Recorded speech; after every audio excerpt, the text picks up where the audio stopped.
Labour পার্টির নতুন সরকার ND বানহামের নেতৃত্বে স্কিল ওয়ার্কার এবং কেয়ার ওয়ার্কারদের জন্য সুখবর নিয়ে আসতে চলেছে।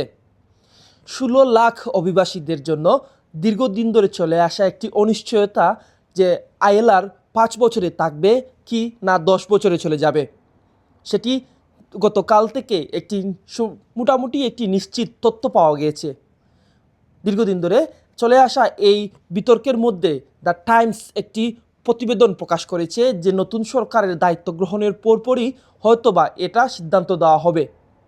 প্রতিবেদনে যেটা বলা হয়েছে দ্য টাইমসের, সেখানে বলা হয়েছে যে যারা স্কিল ওয়ার্কার বা যারা কেয়ার ওয়ার্কার রয়েছেন তাদের আইএলআর 5 বছরেই রাখা হবে। যারা বরিস জনসনের আমলে, বলতে সাবেক প্রধানমন্ত্রী বরিস জনসনের দায়িত্বকালীন সময়ে যারা ইংল্যান্ডে প্রবেশ করেছিলেন সেই নাম অনুসারে তাদের নাম দেওয়া হয়েছে যে বরিস ওয়েব।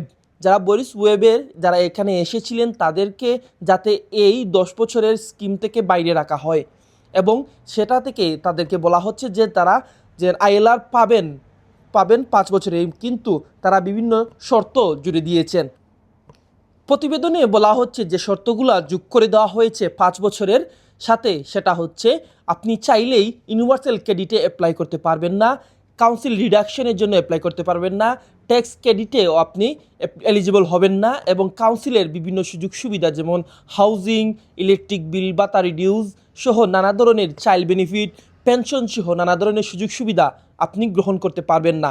এই সুযোগ সুবিধা গ্রহণ করতে হলে আপনাকে আরও 3 থেকে 4 বছর ইংল্যান্ডে আইএলআর নিয়েই থাকতে হবে এবং পরবর্তীতে তারা এটি পর্যায়ক্রমে তারা আপনাকে এলিজিবল করে দেবে, এমনটাই বলা হচ্ছে এই প্রতিবেদনে। এনডি মাত ডেনি যিনি ইমিগ্রেশন সাংবাদিক, তিনি এটি খুব গুরুত্ব সহকারে এটি প্রকাশ করেছেন এবং গত 2 দিন ধরে দ্য সোশ্যাল মিডিয়া এক্সে এটি খুব বেশি ট্রেন্ডিং করছে, যেটা নতুন ইমিগ্রেশন আইনটা কেমন হবে এবং সেটা নিয়েই বিভিন্ন জন বিভিন্ন রকম টুইট করছেন এবং বলছেন যে এটাই তাদের প্রাপ্য। আমার যারা স্কিল ওয়ার্কার রয়েছেন 5 বছরের জন্য যারা এদেশে আনা হয়েছিল যখন বরিস জনসনের, সাবেক প্রধানমন্ত্রী বরিস জনসনের আমলে যারা এখানে এসেছিলেন তাদের 5 বছরই এই যেটা 5 বছরই ইনডিফিনিট লিভটা রাখার জন্য।